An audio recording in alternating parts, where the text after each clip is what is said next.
Today's guest is a functional medicine practitioner, nutritionist, and entrepreneur who turned her own health struggles into a thriving practice. After battling serious gut issues herself, today's guest made it her mission to help others heal from the root causes. She built her business from the ground up, growing it from just a couple thousands of dollars all the way up to a multi seven figure company, and she has become a prominent voice in the space of gut health and microbiome. In this episode, we dig into her personal healing journey, the science of gut health and microbiome balance, and the bold decision that shaped her business, including a major investment that she embarked on when she was in the middle of COVID. It emptied her bank account to zero. She talks about that process, that decision making, and how it's paid off for her. We also talk about the power of storytelling and vulnerability in building a brand and the role that intuition and inner healing play in both health and entrepreneurship. With that being said, please welcome to the Business of Medicine podcast, Rachel Scheer. Well, I'll Yeah. start out with the credential side because that's part's easier and explain a Okay. little bit of the why that brought me into the space that I'm in. And so I'm a certified functional medicine practitioner. I have my degree in nutrition science and dietetics from Baylor University. But I stepped into this space because of my own health issues. Severe gut issues, was told that I needed to have my entire large intestine removed. I feel like Jeez. I've shared my gut story so many times, and it's what got me obsessed with gut health and the gut microbiome. But before that, I was a gymnast and as an athlete my entire life. So I grew up with health really at the forefront of Hmm. what I really cared about. And so for me, it's always been a huge focal point where when I got into dietetics at Baylor and I started to struggle with a lot of my health issues, it really was a massive identity hit for me because I was the person who had always taken care of myself. I'd always focused on athletics, and here I was struggling with all of these health issues. And with so many people who have experienced the same thing, this was also before functional medicine was sexy and it was a hot topic. I went to the doctor. They did every scan you can imagine: colonoscopy, endoscopy, CT scan, MRI, was given a label of IBS, put on 5+ medications, anxiety medications, depression, medications so I could just use the restroom every single day, birth control, thyroid medication, and it was soon after that where I was told that I needed to have my large intestine removed. But the something's off in my body. I have this symptom. Go to the doctor, get put on medication was really the story of my whole life. When I was younger, when I was 16, I was bullied actually severely, so suffered with depression. I was put on an antidepressant when I was 16 years old. Was on Accutane because of severe acne growing up, and so for me, finally reaching this breaking point where now I'm told I needed to have an entire organ cut out, that was where I really reached the point where I was fed up with the system of conventional medicine. And I just started leaning into the root cause of trying to figure out what was going on in my body. I became obsessed with just learning how everything is interconnected. I took radical ownership over my healing, and I could continue on the details of what that really consisted of, but it was through that decision of really wanting to understand the why behind all of my health issues, which consisted of course, my diet, my lifestyle, my stress levels, my trauma, that I was actually able to heal my body, avoid having my large intestine removed, and getting off of the medication that I was on. And that led me to the work that I do today as a functional medicine practitioner and also running now one of the top functional practices here in the US with a team under me where we now help other people who are suffering with the exact same health issues. It's always cool when you're a product of the product, right? That's such an important component of things. Not only does it prove um what you say and what instruct and counsel others to do, but you have the passion, that just that why, that big why that you're always able to tap into when the days are tough, because in entrepreneurship, Mhm. there's plenty of them.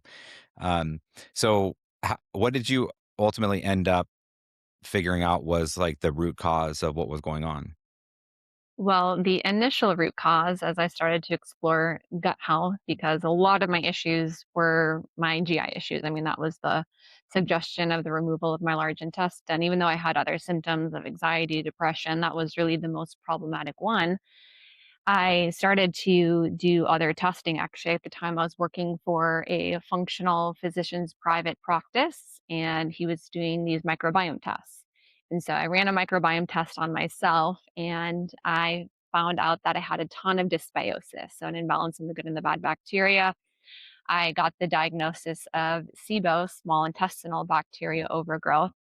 And at that point in time, my mind was just blown. I was like, all right, this is actually the root cause. This makes sense. There's a ton of dysbiosis in my gut. And so, even now, leaning into a bit of the functional space, I started to do different protocols, all the leaky gut repair protocols, the herbals. I even went to conventional doctor who was on the front end of SIBO research, Dr. Kenneth Brown in the Dallas area. I did the standard antibiotic protocols, Zefoxin and neomycin, would feel better. First time I actually felt some symptomatic relief, but then I would relapse and I would relapse over and over again. And so I got to this point where I'm like, all right, I'm getting somewhere, but I'm still not really healing my body fully. And it was then where I really started to think deeper. What is the root cause of what actually led to all of these problems in the first place? And so, one thing that I teach in my own practice is SIBO and a lot of these other chronic issues, even though we determine what is off with the labs, it's not that that's the root cause, it's what led to these things in the first place. And so for me, a big part of my root cause that led to a lot of the bacteria imbalances in my gut, the SIBO, the poor motility, so I couldn't use the restroom, and then all of the other neurological issues because the gut and the brain are very interconnected was, I was operating in this sympathetic dominant state. Actually, at the time, I was competing in bodybuilding competitions. I was at 10% body fat. And so metabolically, everything begins to slow down.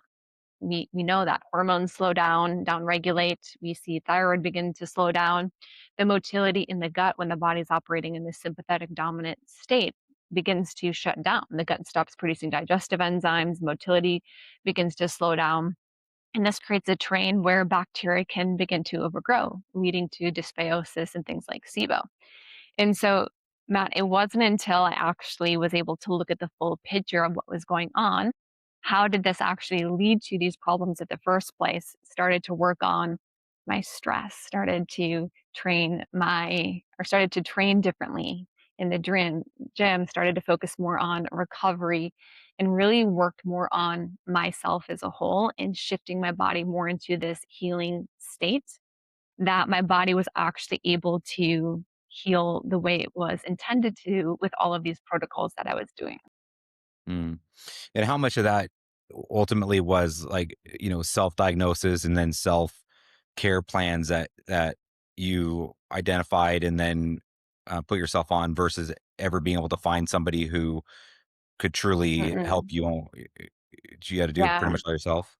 So much of my journey was like puzzle piecing things together, right? So I did the stool test with the functional doctor, and so I got some information there. I went to the SIBO expert, and he said I had SIBO. I did that protocol, researched a ton about the gut microbiome, did some herbal protocols myself, actually decided I wanted to become certified in functional medicine, relapsed over and over again. And then I started to really look at the problem from a different lens and also beginning to understand what are the things that actually influence our microbiome and looking at things like stress, our nutrition, looking at really the full picture. And so a lot of it really was self diagnosis for me, and that was one of the big reasons why I wanted to create my practice in the first place, because I wanted to give other people the approach that I wish that I had, because I didn't feel like anybody was really doing this in depth of an intake and honestly really getting to know the person, right? And if somebody would have actually just taken the time, I personally feel like not to just look at the labs or do these basic type tests like we see in conventional medicine, or even now that we see in the functional medicine space where people will run the stool test, they'll do the toxin test, and then just do protocol and protocol, and still people struggle to heal. If somebody would have actually just looked at the full situation of what was going on and used the labs as a part of the story and really understood how the body's interconnected and what's needed in order for the body to get into a place where healing can actually occur. Growth, healing, and restoration can only take place when the body's in a parasympathetic state. And so, if somebody's chronically operating in sympathetic dominance, this is somebody who could be training really hard, poor recovery. These are the entrepreneurs. These are the type A personalities, the perfectionists that exist out there, right? The body's actually not in a state where healing can actually occur. And most people we see today are operating in that state. So once I understood that fundamental truth, the body can only heal when we're operating in a parasympathetic state. I began to understand what I needed to get my body to shift into so my body could actually do what it was intended to do, which is to heal. Yeah. Yeah. Um, that's cool. You know, at really just such a fundamental level, Rachel, like we're just energy. Like this is just it's just we're navigating a spinning rock in the middle of the universe, exchanging energy. You know what I mean? It's like and I think that like it's people lose sight of it's so easy to do. Like it's you lose sight of what the domino effect and the cause of and effect is of exchanging energy it, in the wrong places with the wrong people, because it's all an exchange of energy. Everything is an exchange of energy. And if it's being done like what you're saying, like chronically, over time, and there's this chronic, like, exchange with circumstances and people and scenarios, environments, conversations that energetically are disruptive, like the body keeps the score, and it will start to manifest itself. Um, but it Yeah. really does take it takes a variety of things for somebody to come forward and say, I don't know what's going on, like from a patient standpoint, right? Like something is off, my body's off, something's not right. And then piecing that together with somebody who understands the full spectrum of what could possibly be the thing that's manifesting symptoms right now, and then as like you were talking to, what's even behind the curtain, down the road from it, and like energetically, what's going on? Is there, has this been this chronic imbalance of energetic, relation with food or with people, or what, um, I think and so that it's yeah, most chronic disease isn't usually one big yeah, catastrophic stressor. It's the right, silent accumulation of these small daily micro traumas that the yeah, body never gets a chance to fully recover from. And so most people also they come into functional and they want to know what is the root cause. yeah, Rarely, Matt, is it the root cause. It is the sure, combination of all of these things, blood sugar fluctuations, poor diet, inflammation in the body, trauma that's been unaddressed, poor sleep, overworking. All of these things actually shift the body and the nervous system into sympathetic dominance. It places a constant demand on all of our metabolic resources. As a byproduct, the immune system declines, inflammation increases, the gut shuts down. This then in turn impairs vagus nerve signaling. And over time, this creates constant wear and tear that begins to ripple throughout every system in the entire body. And this is disease as a whole. And it manifests with all of these symptoms, right? It's the check engine light on the car, but it's really the combination of this allostatic load, this total accumulative amount of stress. We all carry stress. Nobody's perfect. Some people they have more dietary stress. Some people it's the hyperachiever type A people that I mentioned who are just overworking. And everybody also has a different window of tolerance too. And so I actually feel like I was born with a very small window of tolerance because our genetics, but also our trauma histories are going to play a huge role in this window of tolerance. And so, anytime our body goes outside of this window of tolerance and we go into hyperarousal or hypoarousal, this is going to shift the nervous system into that stress response. And so, I really believe it's the combination of all of these things that is leading to the chronic health issues that so many people are suffering with. And so, with functional medicine, it's yes, what is off in the body, but why is it off? And that's why we have to usually trace it all the way back to things Yeah. like what does your nutrition look like? What are you deficient in? What does your stress levels look like? What is your sleep look like, your recovery look like? It's really all of these things, exposures to different toxins that we have to address every single one of these things, or at least the majority of them, to get the body to shift into a state where it can actually heal. And then this is where we get results. Yeah. Yeah. And it- you're kind of talking to the spirit of um one of the arenas as to why the clients that I work with, the clinics that I work with experience really substantial growth is because of our emphasis on joint ventures.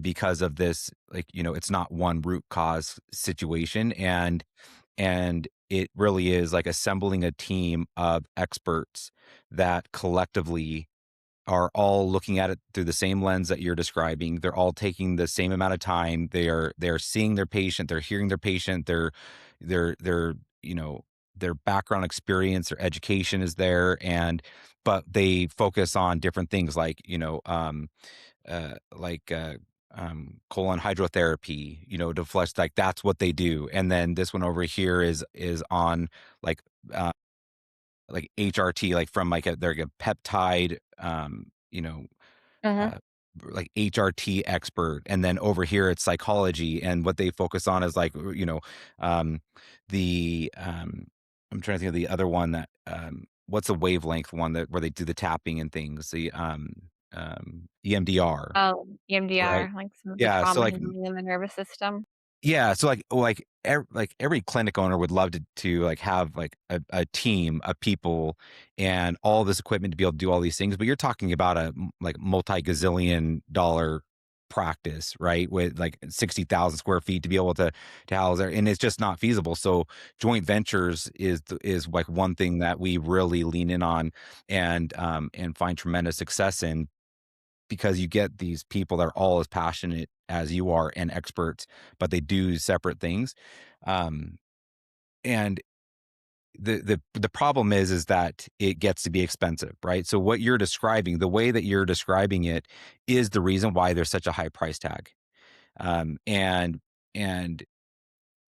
like you and I want this to be more accessible to everybody. But unfortunately, until the insurance companies really start, they start stepping up and willing to cover things that are, you know, um, proactive in nature instead of reactive in nature, and making it easier for clinics and practices to be able to work with insurance companies and make it so that they don't have to have this turn and burn volume thing. Like there's work that needs to be done, but you know, to get that level of attention to understand the things that you've just described, it's the reason why concierge medicine is expensive, and it's also highly sought after. Um, so when did you start? When did you hang your shingle, go out on your own? What year was it that you started your own thing? Mm. Well, I launched my business in 2017 at the time, but honestly, man, it was just like this side thing that I was doing. I was working for that physician's private practice. And even before that, I was working in clinical. I worked for a children's hospital and I was doing nutrition there, which was what I thought my dream was. But with that job, it's like $50,000 a year for a dietitian working in clinical. Yeah, It was not anything that I expected. I went to Baylor University, and so I picked yeah, also the most expensive college, $50,000 a year. Did of course get some scholarship, but I left with over $60,000 in debts, going to sure. Baylor University, now Mm, getting this job where the pay is $50,000, yeah, a year, and and then paying off you take out tuition or taxes student and loans forever. everything. Yeah, I take Yeah, out taxes and all the other stuff on top of that. And, I ended up quitting that, working for this physician's private practice, and that was a really cool stepping stone because I remember seeing how he operated a business. He had a very, very small little practice. It was him, I was his dietitian, and then he had an assistant. And I remember seeing all of that and thinking like, "Okay, I feel like I could do this myself." And he was also really encouraging, and so I actually started to do some of my own nutrition consulting on the side, and this happened simultaneously as, of course, when I was struggling with all of my gut issues since I ran the stool test and all of that. And so I was kind of in that place of healing and then also getting into functional medicine myself, became certified, that I made the decision, I really want to do this. And so I launched my business, actually still while I was working for that physician's private practice. It just was this like kind of fun hobby that I was doing out of on the side, just out of this pure passion of wanting to help people and using my own healing journey that I had walked through, and now also everything that I was learning in the functional health space. And so I was making probably like $2,000 a month, doing that, not much at all. I was pretty comfortable in my life. I had a very successful boyfriend that I was living with, so I didn't have a whole lot of motivation, but it was just like, hey, I want to do this. This is something I'm passionate about. But actually, I ended up leaving that relationship and left making $2,000 a month. And so I was like, all right, I need to take this a lot more seriously on my own. I got it up to $6,000 a month. And so now this is 2017 to 2019. And so I'd saved, I think, $25,000, which when you're making $6,000 a month, you're Yeah, just like putting away, yeah, a right. very Yeah. small amount. I had that $60,000 in debt. And then what happened in 2019, 2020, COVID. Came crashing down, yeah. And so now, everything was shut down. And I don't know what was going on with me at that time, but I literally had no fear. I feel like maybe Mm, it was because I wasn't standing on a whole lot. So I didn't have a whole lot to lose in the first place. But it was at that time where I was like, I feel like I really want to lean into like just going all in it and growing this and making this a reality on this mission of functional medicine. And I had this vision, at the time that I kept thinking about of really becoming one of the top functional practices in the US, which was just so far away, in my mind. It was like this dream, how could that ever come into a reality. And I got connected with Bedros, who's a mutual friend of ours. And I don't know what it was, but I just felt at the time that I needed to work with this person. And so I had no idea what it would cost not to work with him as a business coach. And also, again, we're in the middle of a pandemic. I thought it was going to be like $5,000, $10,000. My concept of money at the time was so sure. different. And so Yeah, I just totally. texted Bedros because we had become friends after he had spoken at an event, and that's how I started to follow his stuff. And so I'm like, hey, can we hop on a call? I want to learn a little bit more about your business coaching. And of course, we get into it on the call. And I already knew by the time, we were on the call that I wanted to work with him. Like I had Mhm. already made that decision in my mind Yeah. without having any idea of what the cost was going to be. And so when we get to the end of the call and he's like, all right, Rachel, it's $50,000. It was like, gulp. All right. I have $60,000 in debt. It's the middle of a pandemic. I have no money coming in. I have no safety net. I'm living on my own, just was making that $6,000 a month. And I had saved $25,000. That was everything that was in my bank account. And I don't know what came over me in that moment, but I had no hesitation. I had absolutely none. I had no fear. And so the question that I asked Bedros was, "Do you have a payment plan?" And I remember at the time he was like, "Yeah, yeah, you can do $25,000 down now, and then in 30 days you can pay the other $25,000." And so I'm 20, what was this? 26, 25, 26 at the time. That's how old I was. I'm 33 now for reference. And I said, "Okay." So I get off that phone call and I'm like, "Shoot, all right. I don't even have $50,000 for one. I also have Yeah. no money coming in." But I just had so much trust. You know what it was, Matt? I truly believed in myself. I Mm, really, really did. And so I just felt that if I had the right framework, if I had somebody who could really guide me, I really trusted myself that I would do exactly what this person said. And so I didn't need to actually have, certainty in everything. I'm like, I know I can do it. I'm betting on myself. And I did feel confident that this person had the framework for me to, really make this a real deal. And so I wired him over the $25,000 I had in my bank account, went to zero. Oh, yeah. And I think God works in, amazing ways when you really decide. And I think a lot of us think we decide, but the word decide really means to cut off every other option that we have. And that was truly what I did. I literally cut off any other option. I was like, I'm doing this. I don't know how I'm going to do it, but I'm doing it. And so, COVID, I got the COVID relief fund actually. I had applied for it because that was an option at the time for business owners. And the amount that I got was actually $25,000 to the T. And so I felt like it was truly God given. I know it's the craziest story ever. You went to 0 from 25,000 to 0 twice in 30 days. Yeah. Yeah, well, then I was like, "This is obviously supposed to happen." And so I wired him over that $25,000, and I made my first $1,000,000 that year, Matt. And then I doubled it the year after.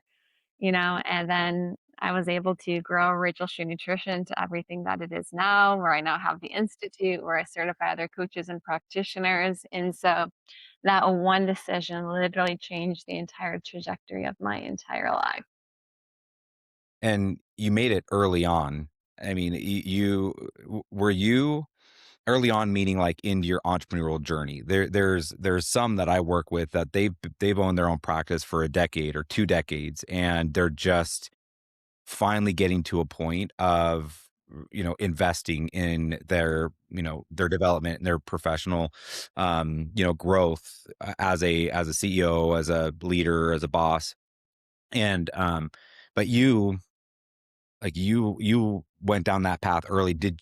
Was professional or personal development something that you was already part of your life at that point? Like you already had mentors, maybe not to the same Oh. degree, but like there was other. Who did you look up to at the time? Like where that was. I mean, you had big aspirations to have like a clinic that or a practice that was nationally recognized and one of the largest out there. So was there anybody in particular that you aspired to be or that really, like, was, aspirational to you? Crazy thing, not really. I can't say that I ever had, someone that I just really looked up to that I wanted to be like. So much of my journey, Matt, which is not the answer that most people probably want to hear because everyone wants the equation, but so much of it was very intuitive for me. I feel like I never sought out, this huge thing. It was like, what's the next move? What's the, next move that I need to make? And what really felt in alignment with the direction that I wanted to take my life, my business, and what I believed in. And so for me, honestly, intuition has been a really big guidepost every step of the way. As soon as I got introduced to Bedros, we became friends, and I heard one of his success stories. And so that's where I got on a call with him. It just felt right to work with him, and I made that decision. And, that's just how it's been every step of the way in business. I wish I had somebody, that I really aspired to be like in this space at the time. But I can't say that I did. Yeah. Wha have you always trusted your gut and your instincts that, to that degree? Have you always had that kind of faith in yourself? Is it tied to anything particular, the sports, or was that like a new founded thing sort of in that period of time? Yeah, that's a good question. I was never the smartest person or the most talented person. If anything, growing up in school, I was the person who had to work 10 times harder than the average person, and so for my friends, they could spend a few hours studying, and I would have to spend an entire weekend just to like grasp the concept of something. And so I didn't fit the standard criteria of intelligence when it came to test taking in school or any of that. But I remember, realizing at one moment when I wasn't doing good in school that, all right, if I really just tried, if I gave this all that I got, what could happen? Right. And so I started to work really hard. I developed this work ethic, which a big part of that probably did come from being a gymnast when I was younger. Same concept, right? I didn't know how to do a backflip or I didn't know how to do, all the flips on the bars. I would just practice for hours and hours and hours. And so my body learned eventually we'd get it. And then it just would become muscle memory. And so this whole concept of just do it, just do it, just do it, develop the discipline, and eventually you will get it just became so integrated into my nervous system. And so I think, being in this position, same thing. I was like, I'm not, the most maybe intelligent person when it comes to standard test taking or in school, how we would Yeah. put that in criteria. But I had the belief in myself truly that if I work hard enough and I just gave it all that I got, I would eventually get there. And so that was really the thing that I was standing on when I made the decision. I can't always bet on somebody else, but I can bet on myself that I will, give everything that I got. And for me also too, one of my biggest fears is regret. I think about death a lot, not always in the morbid sense, but so Sure. many times throughout my life, I think about that last moment when I'm taking my last breath and looking back on my life.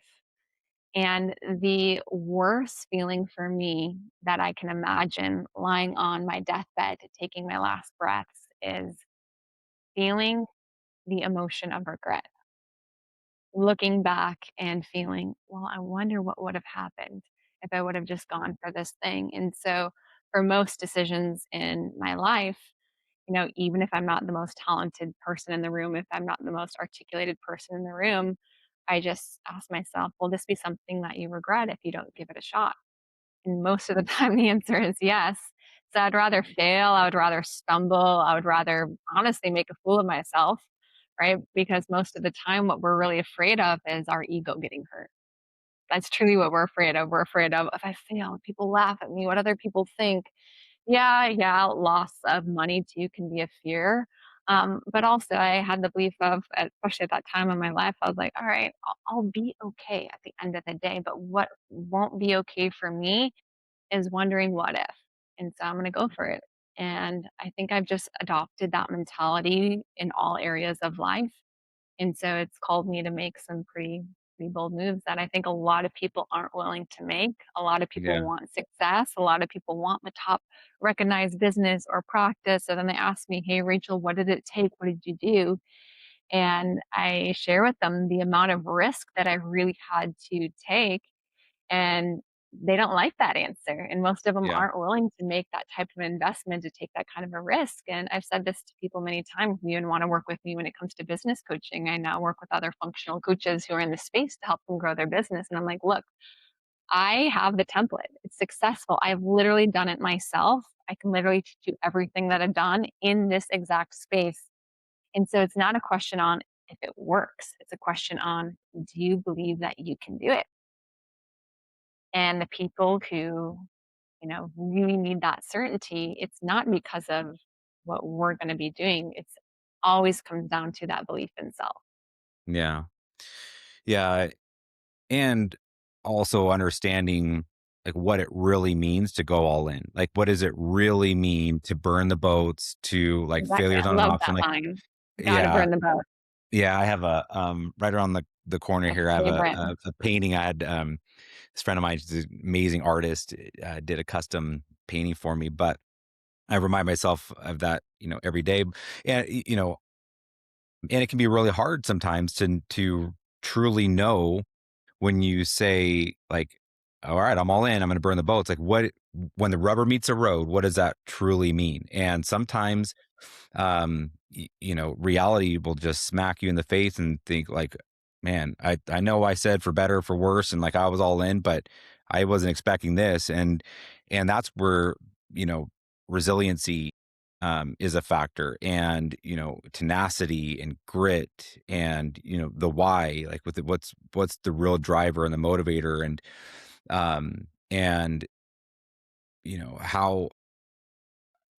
how much more are you really willing to give when you don't feel like you have anything else left in the tank, because in almost every scenario there is more in the tank. It can feel like there's not.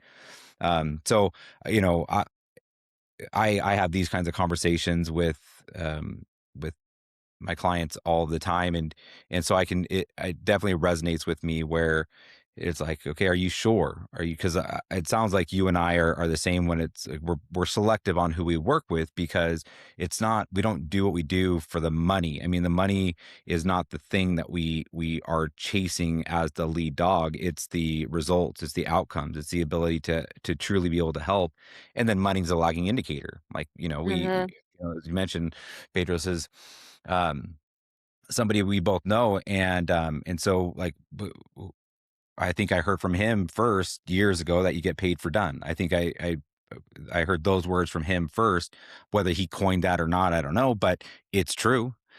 Mhm. Um, and so, who believed in you when you were growing up? Like um, who were the ones that they like they said you could be anything, you could do anything, like were your biggest cheerleaders and propped you up when you didn't think you had what it took. Yeah.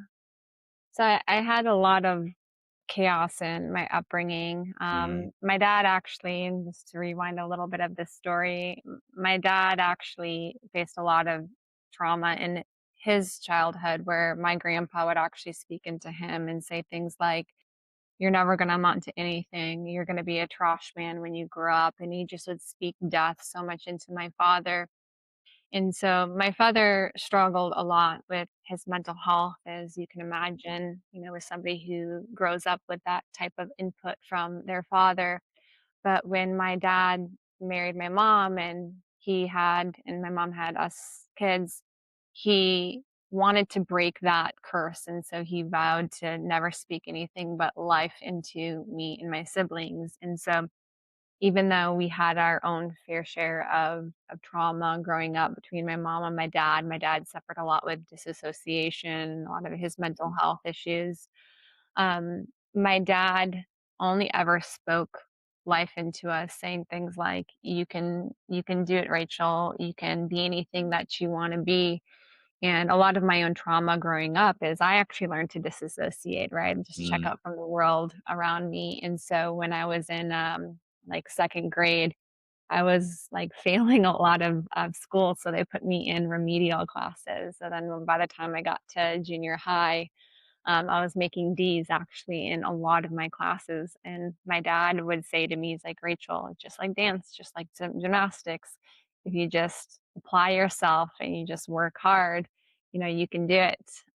And so he would speak that into me a lot. And I think that was also a big piece of the work ethic, where I said I wasn't the smartest or the most talented person, and so I did exactly that. And so I learned through all of that that he was right. I was like, "All right, I can if I just really work hard at this." And so I started to make A's, and then I started to take advanced college courses in high school. And so I was able to turn things around to actually then get into a college like Baylor University and study dietetics. But I do think that played a huge role. And I think my dad's, you know, just heart in breaking that with my family of only ever speaking life and telling us that we can do anything really played a massive role in my belief in myself.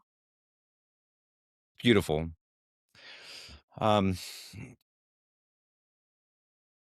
yeah, yeah, that's such an important thing. I mean, not everybody has it, and some people have to really they have to go within, and so um, that's a really cool thing that he made it such a point to break the cycle. Have you always been a risk taker? Have you are you one that likes to live in the gray, that, the black and the white isn't real, we're gonna find Rachel Scheer, and, if there's risk to be had, like, you'll I be one of think the so. first to I sign don't know up? where it comes from though, but Yeah, if you ask my wealth manager, he would tell you I'm a big risk taker Look, I mean, when I it asked the comes question to, because like, of the investment. investment. Yeah, I mean, Yeah, that was a. I know you say that there was no fear, and I understand that because when you're young, it is easier to rebuild, and when you're not, I think I you wasn't standing on much either too at the yeah, when you're time. looking around, you don't have like a lot. Like you're like, okay, so if I go bankrupt, like, well, okay, big Just deal, kind of me, thing. I don't have family, I don't have kids, so I Yeah, probably, like, I didn't have much, and there wasn't other people too that would suffer as a byproduct of, something not being successful either. yeah, but even Mhm. still, there's so many others that's also part of their journey, and they still have gotten in their own way their entire life, and they know internally. I talk to them all the time, where they know they're meant for more. They know that they are they're capable, but yet they can't seem to get out of their own way. And there's things there that just are undealt with.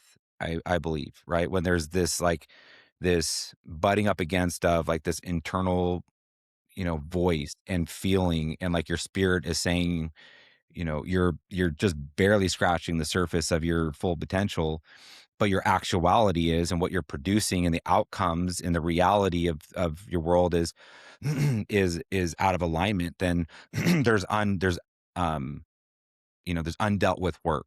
And you just move from the great state of Texas to Florida, but there's a lot of really cool things happening in Texas. And as far as what the governor is doing with ibogaine, and like I'm really hopeful that some of these therapeutics and alternative ways of helping people work through trauma and things Mhm. will become mainstream, and it will become legalized. And because um, there's no shortage of real world scenarios where people have gone through these different therapies, and ayahuasca, ibogaine, microdosing, and they really start to then tap into the full potential, like their full Yeah, yeah. self.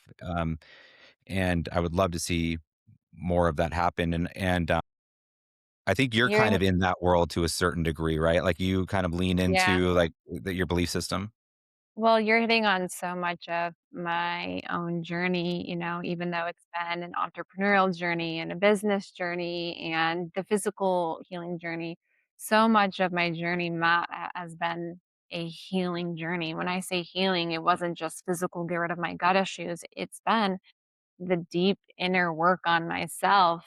I come from so much of my own upbringing, abandonment when I was younger. Actually, I am deathly afraid of speaking in front of people. Like, anytime I get up on stage, it feels like everybody's gonna just throw a bunch of rocks at me and I'm gonna be stoned to death. And so everything in my nervous system tells me, like, get as small as possible, shrink, don't be seen. And that was a big part of my own wounds growing up. It was like, don't be loud, be small, be quiet. I was that girl in the back of the classroom who would raise my hand like this, and I would, like, talk under my breath, and then, Yeah. they'd be like, "What are you saying? Excuse Mhm. me." Mhm. That was me, but the interesting part is I always had this awareness of that, Mhm. and it's what actually called me to lean into putting myself in the light so much. It was almost like this internal dialogue of like, "Oh, yeah? Oh, yeah, you think that that's gonna be something that I live with forever? No, you know what? I'm gonna put myself on stages. I'm gonna put myself Mhm. in front of the cameras, and you know what? If I mess up, if I get nervous, if I stumble, who cares? But I'm gonna Mhm. break this." And so much of my business journey has also been about my own healing. Yes, it's about the mission. It's about taking the things that I've walked through and turning that outward to help other people do the exact same. But there's also the selfish aspect of I'm also healing myself simultaneously. I think entrepreneurship is one of the greatest personal developments because it No, for really sure. holds up a mirror to you of so much of your stuff. And it's one of my favorite things about entrepreneurship, but it's also one of my least favorite things about Totally. entrepreneurship. But it's forced me to look at every aspect of myself. Uncomfortable, yes, but also I wouldn't trade it for anything because it's forced me to see these shadows of myself where maybe I have an insecurity or I have a fear or I have these different, identities that I'm operating from that are keeping me small. Mhm. And I really believe that, what we create in our life is really a byproduct of the consciousness that we're operating from. And so it is through this continuous expansion of being able to, shift our identity, heal through so much of these wounds, and really stepping into the truth of who we are, that that's always going to come back to what we see around us. And so so much of my journey of what I've been building, I've been doing the inner work simultaneously, and leaning in and leading in. So most people feel that fear, they feel that resistance. I say good, Mhm. lean into it. The thing that you are resisting the most should be the thing that you are leaning into the most. And that's also what I've done so much in my journey. Yeah. So much easier said than done. Easier said So than done. so much easier said than done, but I'm still also doing it. so I'm still true. doing it. We're all doing it. Like, we're all a shit Yeah. show, Rachel. Like, none of us have got it all figured out. We're all No. susceptible to, sin, temptation, disappointing ourselves, disappointing others. The thing you fear most, I think most people fear the heaviest thing we could ever carry in life is regret, but we're all susceptible to it. We all like we're all just figuring it out as we go, right? But it, you know, it's those that are willing to do the work that um, get the opportunity to experience a growth and then experience what's on the other side of it, and then be able to look back and be like, man, I'm pretty proud of myself. Like, that was tough, man. That was so tough. And entrepreneurship, I think, puts that in front of people more so than many other things in life. And it's something we sign up for, right? Like, at any point we could fire ourselves and go apply and get a job somewhere else. But we don't. Um we just stick with it, and there's a lot of growth that comes from it. Um I wanted to ask you, there was something you said that kind of triggered a thought. Maybe it'll come back to me, but if we transition to, well, no, I know what it was. It was, I was going to ask you when you're going to be on a TED Talk. Goodness. I want to do one, for sure. I actually made it more of a goal of mine to lean more into speaking because I Yeah. have so much resistance around it. People are always surprised. They're like, "You have resistance to speak," and I'm like, "Oh yeah, oh yeah." Well, that's the Um, thing, is that a few minutes ago you talked about, like, the thing you fear the most, right? And that's being on your deathbed, and that okay, feeling of regret. Like, you're shining a big fat spotlight on the thing that you could potentially look back and say, I I didn't I didn't get on the stages. I let that fear be in the yeah, driver's seat too much. Like, I didn't rough. do the TED Talk and share my Okay. story, right? And Yeah. so it's like, it's interesting because there's the dichotomy of like the thing um that could produce that regret that you just talked about, you fearing the very most. 100%. Yeah. I mean, I'm going to do one for sure at one point. I still say yes to, all the speaking engagements, but I'm also making it a goal of mine to get on stages weekly. And so I'm Can working I even challenge with it. you to something? Can I Yeah, put a challenge in front of you? That do by it. the end of 2026, you've at least submitted an application for a TEDx. You've submitted an application by I the need to end of figure out, 2026. the hard thing for me has been just finding the one thing I just want to like stand on. I have so many, but it's like, what's the one thing that I just really wanna stand on? Because the story is great, Yeah, but you really wanna tie it to for sure. something that's gonna shift the thoughts of the way somebody thinks about something, Yeah, but you have that one thing. It's just what that one thing would be what because that of one thing is. what. Yeah, so it's like, that's the easy part, right? The hard part for people is when they don't have, like, they're like, what is my hero's journey story? Like what would I talk about that would entertain and provide value and things? And they don't have an answer to it. You've got the answer. It's just what it would be. So, do you want to accept the challenge? Yeah, I'll apply. Okay, Can't say that challenge I'll get it, accepted. but I'll apply.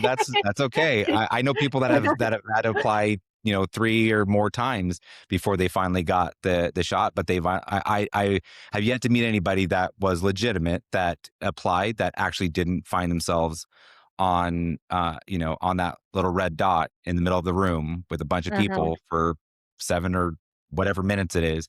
But I do know that, we both know, Cynthia Thurlow, and, you two have a similar story with I mean, she was posed with the same sort of scenario where, that level of surgery was what she was told that she needed as well. And I mean, are you familiar with her story, Cynthia Uh-uh. Thurlow? I mean, it's basically the same. Like she was told she needed that kind of surgery. She said, absolutely not. She leaned into Mhm. intermittent fasting, was able to help cure herself and didn't have to get the surgery. She ended up in this unit of time, she's doing her first TEDx, which I think is like at 11 million views or something at this point, but is what absolutely shot her to a different hemisphere. And so, you have the story to share, and you have the goals, the big audacious goals that something like a Got it. TEDx would help you achieve. So, I'll all do right, it. well, it's on. We're recorded, so this is documented. Alright, it's now live for the world. It's We gonna got happen. 6 months, though. You got 6 months And then to whenever it figure it comes out. out, you can, put this episode with it and say, "Hey, here's me telling Rachel to do it." Not only that, That but would be fun. we're gonna do a part two of the conversation after the Alright, fact, and so let's and go. we'll check in on the journey. So that'll be a really cool thing. All right. Well, it's challenge has been accepted. Challenge accepted. The tell me a little bit about, or those that are listening, a little bit about the aha moments that you experienced when you made the investment. So you're $50,000 in, you went from making $2,000 a month to $6,000 a month to then 83,300 plus dollars a month to break that seven-figure annual revenue. What were some of the things that you found yourself like sitting back in your chair and thinking, how did I not think about that before? Why was I not doing that already? Because so much of success really truly is, it's common sense things. It's just not common knowledge, right? But the moment you hear it, you're like, I got it. And I don't know why I didn't have it up to this point, but I'm glad I paid the invoice because that in and of itself was a seven-figure thing. What were Yeah. some of those kind of deals that stand out to you as you went through the journey I mean, of I'll tell building? you the entire advice that got me to my $1,000,000 from working as a one-woman show, making $6,000 a month, and it's nothing groundbreaking. It's just like what you said, it just was this one thing that I needed to hear, and then me to go all in on that one thing that created it. And so I actually had a pretty decent social media presence at the time because I was bodybuilding, fitness modeling for a really long time. And I'd been on Instagram since 2013. Someone asked me that recently. They're like, "How long have you been doing this?" And I was like, "I started my Instagram page when I was in college in 2013, and I was putting out like the fitness memes, but I started posting health content.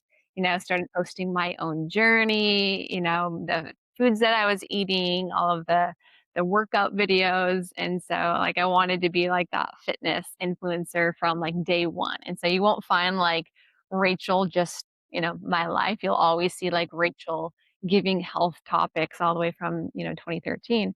And so I had that. And then I had my practice, over here where I was stepping into gut health and functional medicine. And I was talking with Bedros, and I had shared with him a little bit about my story of being told I needed to have my large intestine removed. And he's like, "Do you talk about that much?" And I was like, "I mean, not really. My Instagram's just really a lot about fitness and, my modeling that I do." He's like, "You should talk about that. You should talk about your story of almost having your large intestine removed more." And so that was advice one. I actually started to share my own personal story online. And I do think that was really powerful because I did learn the power of really sharing your story people being able to connect with you on an emotional level, right? People don't care really about how much you know. You can be the best Mhm. practitioner ever, but can people actually connect with your why and connect with your story? And so I started to openly share my gut healing story and the things that I was doing for that. I actually started to talk more about functional medicine online because it was just the modeling aspect. But other than that, the other advice that I got was, "Rachel, I want you to hire up some other coaches and train them to do what you do. I want you to clone yourself." Because I had shared that, I didn't wanna just be a one-woman show. I said I wanted to have a team. I wanted to be the face of the business. I wanted to run it, and I had this just really big vision. So clarity Mhm. of vision is really important, sharing your story. But then through that advice, I was like, "Alright." So I hired some coaches and I started to build this business and really attracting people through the art of storytelling and talking more about functional medicine. And honestly, it felt as no one likes to hear this, but it felt easy. Like, at the time, I'm not saying that every step has been easy, but the way it just all came together, I started talking about my story, I got the coaches, and it was like people were lining up to work with me in my practice. We had so many people reaching out, like, we couldn't keep up with it, and so it forced us into growth. So then I got an assistant, I had all these coaches, and then I actually started to build out more of, like, a full program because at the time, I mean, we weren't charging much either. It just was, labs and then some follow-up consults. And so I built it into a full program, eventually had to get a sales team. And it just was honestly trying to keep up with a lot of the demand through really sharing my knowledge and my own personal experience out there. And I think a lot of people connected at the time because this was back in 2020 before functional medicine was this hot thing like it is today. They really connected with, hey, that's me as well. Mhm. I've gone to the doctor, they've done the tests on me, they've thrown me on the medication, and I really want to get to the root cause. And so I will give this, I think part of why it was more, I don't want to say said it was easy, bro. Why it worked really well too with the timing is because functional medicine wasn't really something that was talked about a lot. Now we're competing with other functional clinics, but at the time it was like, wow, root cause approach. That's revolutionary compared to what's really being offered. We only Mhm. really consider the conventional route. Yeah. Were you not talking about it because it just wasn't you didn't think it was important or you didn't realize the impact, or was it that you were afraid of being judged and so you were purposely kind of keeping that under the lid? Yeah, I hadn't really thought about it. I had my fitness modeling brand, which I had been building far before even all of my gut issues took place. Since I was working clinical, I had my fitness brand, I was doing bodybuilding, all of my health issues started. And then I just sort of had got into the gut healing and functional medicine over here. But I don't know why I hadn't really put the 2 together. It Yeah. sounds really simple. Like you said, sometimes it's more common sense knowledge. It's like, Yeah. "You should take this. You should put it Yeah. over here," and really combine the 2, and it literally changed everything with the power Yeah. of social media, and I think there was a vulnerability piece too, like having to share a lot of my gut issues and sharing photos of my bloated belly, where it's sticking out, I look like I'm pregnant, and, I think I felt like I had to be the professional, right? I had to have everything put together, but I don't think that's what, really drives that connection and why people wanna work with you, right? They don't wanna work with the person who's just perfect and has the perfect body. They wanna work with the person who's been to hell and back and who can really, relate to where, others are struggling. Yeah, totally.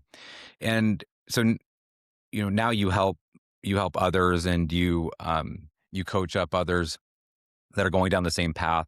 It is a much more crowded space than it's ever been. It's only going to get more crowded. I mean, you have aesthetic centers now that are offering GLPs, and you have, I mean, every time you turn around, you're seeing more of this showing up, which in some ways is great because um, I mean, I think that it's a missing link. I think peptides and HRT and root cause medicine are like missing links in a lot of people's lives.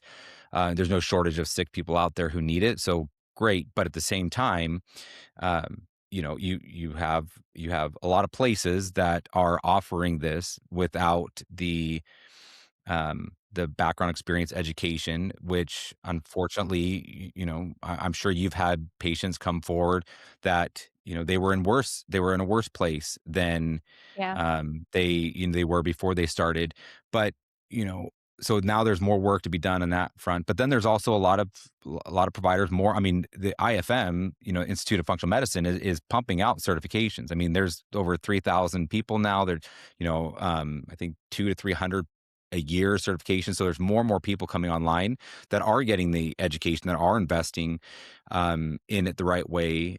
So how have you adapted your own practice, and like what is some of the guidance for those that are wanting to help more people with root cause related medicine, but they they just can't seem to break through the noise that's out there? Yeah. Yeah. So we're getting now a lot more people who've been burned, just like you said, by other functional practitioners. It's not a super regulated industry. Mm, Currently right now. And so if somebody's wanting to step into this space as a clinician or practitioner or even a health coach, right? Because you can add functional onto a lot of different health bases. So you can be a health coach, you can be a functional health coach, you can be a functional doctor, you can be a functional registered dietitian, a functional nurse, right? And so a lot of people don't understand that functional doesn't always necessarily mean medical license. Now, does medical license always mean better? I would still argue with that as well too. I've seen some phenomenal functional coaches out there, and I think there's even many scenarios where like a functional dietitian is a better option than even going to the traditional medical doctor just based off of training and nutrition and what the root causes really 100%. come down to. Yeah. But I think the biggest thing right now is standing on a practice that really operates from core ethics and integrity when you're stepping into this. And so, really understanding your scope of practice. If you're stepping into this space, you need to go through an accredited institute. IFM is, of course, the best of the best, but I'm pretty sure that IFM only works with licensed professionals, which I think is phenomenal. But even for other people going through some other type of an accredited institute as well. And so they're getting that good foundation, but then making sure that they also are staying within their scope of practice. So that can definitely help. But I think on the consumer side, it's really important to still do a lot of research because, just like doctors, there's some phenomenal doctors that are out there and there's some not so great doctors. And so just because somebody has the title of functional doesn't always mean that you're going to get the same experience as somebody else. And so really, paying attention to reviews, really looking at what their credentials are, who they trained through, did they go through an accredited institute is going to be really important. Yeah. Yeah. Definitely. Um, all right. Well, this podcast getting a little long in the tooth, so we'll start Okay. kind of winding it down. Um, but I'm really enjoying the conversation. Where are you at today? You launched this new supplement line, We and have a lot going on, actually. yeah, So, yeah, you have a lot, yeah. So what's happening now? You've built all of the stuff. We talked about the journey, and where is it taking you to? yeah, so we have my practice, Rachel Scheer Nutrition, and so, that's still going really, really well. And then also too, we have the institute, so the RSN Institute of Functional Nutrition. This is an accredited institute. So it's a good while to get that accreditation. And Congrats on that. so people who complete that and then they learn lab testing interpretation, whether they're a licensed professional or whether they're a health coach, they can also then sit for a board exam to also then become a board certified functional coach or functional practitioner. There's both of the options for that. And so that's really exciting for us right now because a big part of my mission that I realized is, I could work with so many people in my practice, and of course, I can hire on more coaches. But I think we've done a really good job at creating a functional framework and really understanding what are the core sequences that people need to go through in order to heal. You can't just run a bunch of these extensive labs like the stool test or the hormone test and then say, okay, here's a bunch of supplements, right? That's not all that much different than basic labs plus medication, right? And so now people are just getting these laundry lists of supplements. Now we utilize plenty of supplements, but we really emphasize a functional framework on what needs to be addressed first, starting first on, the nervous system, moving into working on the gut because the gut is connected to so many things. So gut healing to gut health to moving into detoxification, and so we teach more of this functional framework and sequence that other coaches and practitioners can begin to utilize in their practices. And then outside of that, we have, yeah, my new gut supplement line. So very similar to what I just explained. It's gut health, right, is connected to so much of my own story, but functional medicine, it is, an investment, especially for the type of care that I know my practice really provides. It's top notch. We really get in it with the person. And so not everybody can afford that, but I really have learned through my own practice and then working with so many other professionals what a lot of these sequence needs to look like for healing the gut. And so I actually put together a supplement protocol that people can now do on their own. And so it's a few $100 and it's a 90-day protocol. And so it's a really great first step for working on any kind of, you know, IBS symptoms. Maybe they know they have SIBO or any of those gut issues. And so that's a really great option. And then also we're launching now the true medical extension of what we're doing, which is Origin Med, which will be our HRT and peptide clinic that's going to be in all 50 states. Wow, that's super exciting, super exciting. Staying busy. Staying busy and it's still certainly not shying away from those big, bold, audacious goals and Would do it. all the work that it takes to tackle them. I mean, um, Couldn't do that's it without amazing my team though, like with all of this. for So sure. having a really good team behind me is everything. For sure. Yeah, and I'm glad you said that because that's I I've heard people say or refer to themselves as being self-made, and I could not disagree with that more. Um, Nobody is self-made. I mean, if you've anybody who's ever accomplished anything of significance has had others that have been part of that journey that without them they wouldn't be where they're at, right? And they're just the unsung heroes. So it is our team that is behind the scenes doing a lot of heavy lifting, taking the work that there is being delegated to them, and you know collectively getting a lot of really important things done, and being able to help more people and have more impact. And because we own for-profit businesses, then the profit is ultimately the only acceptable outcome when you're in business, or else you're not in business for very long. So, um, Rachel, thank you so much for being so open and sharing so much. And I hope that even for as long as you've been online and a public figure, 2013, so 13 years, that people had an opportunity to learn and get to know you in a different way. That really is a big part of the intention of these conversations on this podcast.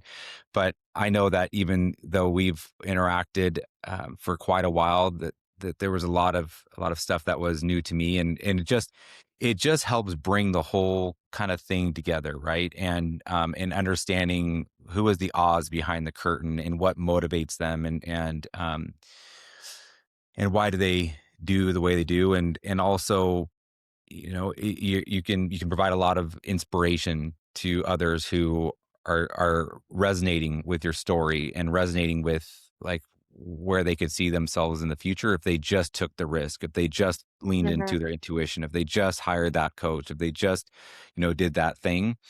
You represent what's possible. So thank you for sharing all of Thank that you with very much. us. Yeah, Where do people appreciate it. find you? How do people get of all the different ways? What are the ways that they can, if they want to get certified and they want to go down this path, if they want to work with you or somebody on your team, and are willing to make the investment, or they want to do that 90-day supplement? Where do they go? Yeah, I'll send you all of the links, but if there was one link to go to where all of everything else lives, it would just be my website at rachelshear.com. You can learn more about working with my practice, the certification, my gut health supplement line. The HRT and peptide clinic isn't on there as of recording right now, but it could be depending on when you're listening to Okay. this episode. And then you can follow me on Instagram, Rachel Scheer. Awesome, amazing. And do you offer affiliate programs for anything? If somebody was interested in being an affiliate for you in any way with their Yeah, supplements, is it too early on for any of that stuff? Do you do any of that? no, yeah, we do for the gut health supplement line for sure. Okay. Okay. So if you're interested in You want to be an affiliate? helping other people and well, I look, I'm a huge Not fan, but all affiliate. I'm putting it out there for those that love what you're doing, resonate with it. They're in those circles, and I am more than happy to send anybody and everybody your direction, and you do not have to write a check for it. So I'm a complimentary affiliate. Thank We'll you. just say that. Yeah, but Awesome. Rachel, thank you again so much. I really Thank appreciate you, Matt. this. All right, bye bye, everybody.